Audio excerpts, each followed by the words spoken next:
Good evening, ladies and gentlemen. This is Kazuri Alameen.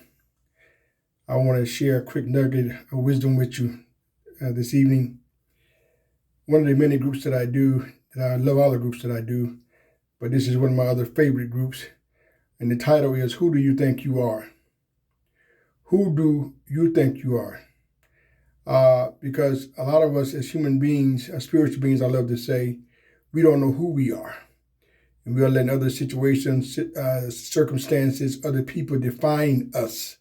And then we try to fit into somebody else's criteria, which has nothing to do with us. So my question to you is, who do you think you are?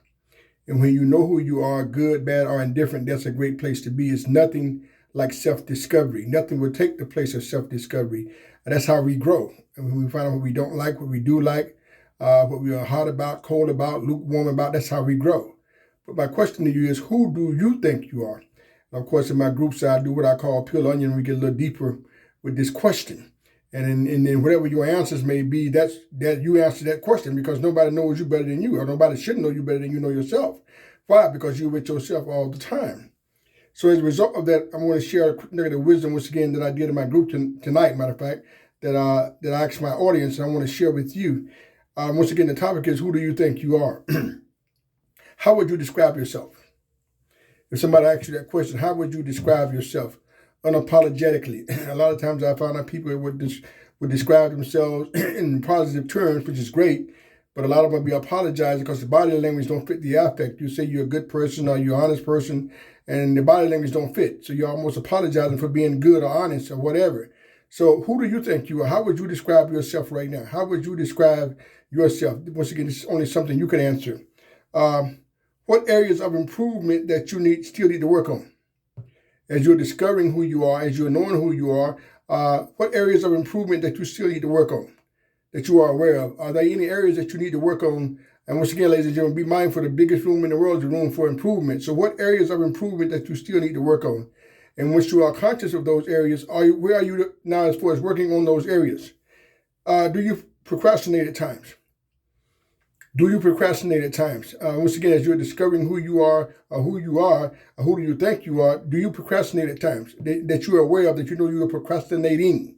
And if you are procrastinating, I think we all taste this at one time or another. What do you do to motivate yourself to continue to unprocrastinate? But do you procrastinate at times? When was the last time you told yourself something positive?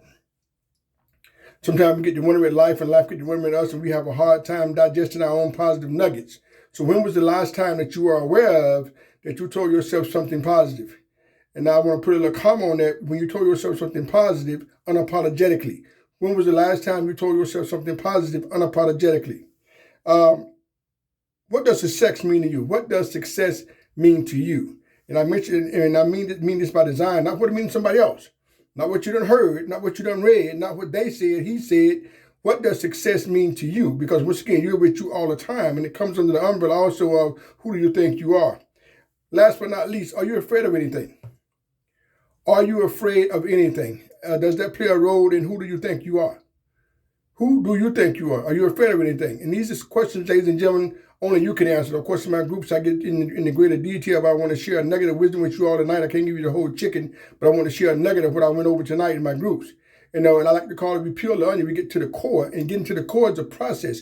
But who do you think you are? Who do you think you are? Not what somebody else said, got a projection of you, or what they think you should be. No, who do you think you are? When you are by yourself, for yourself, with yourself, all the time, 24/7, 365, who do you think you are? Who do you think you are? How would you describe yourself? Unapologetically. And that's where tremendous growth takes place. So once again, ladies and gentlemen, think about these questions, answer these questions, be sincere. Be sincere with it, because once again, you're with you all the time. None of us can outrun ourselves. And it's going to take you to a whole different place of healing. It's going to let you know where you've been. It's going to let you know where you're at. It's going to let you know where you want to go if you're sincere. But be honest with these questions. Who do you think you are? You must define that question for yourself. And stay with it. Don't let nobody sway you from it. Yes, there's room for improvement. Improve, most definitely. Once again, the biggest room in the world is room for improvement. But who do you think you are? How would you describe yourself? And whatever your answer may be, work with it. Work on it. Work through it. Who do you think you are? Peace and blessings.